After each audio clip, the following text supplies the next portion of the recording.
analysis that we are running on social media and the things that we are looking for out there in the environment. And what we're seeing, I didn't want to really talk about it until that full data set was back and we had the time to pore over it. But what we're seeing right now really lines up with what individuals are telling Kelly and telling me on a personal level.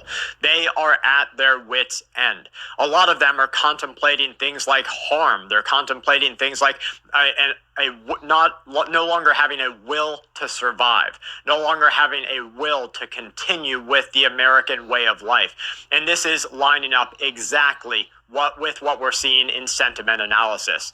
Now, for anybody who doesn't know, I'll give a real quick recap. So sentiment analysis is where you take a large data set of individuals, a large data set of what they're talking about, and you use a dictionary that looks for specific keywords that have driving sentiment. Things like, I hate this. Things like, you can't do this. That's, of course, a sentiment that aligns itself with anger or action or preemptive action.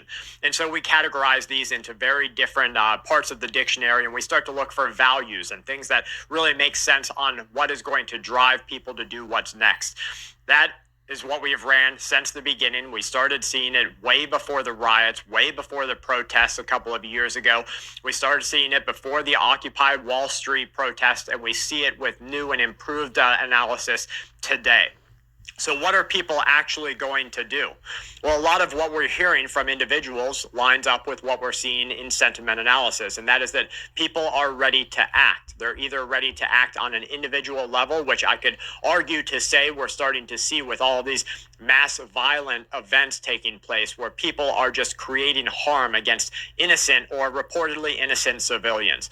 This is a really dangerous time because it draws a line between your safety and your way of life. You might think going to the grocery store is safe. You might think sending your kids to school is safe. You might think driving to work is safe. And at any point in time during these normal day-to-day operations, you might find yourself in a life-threatening position.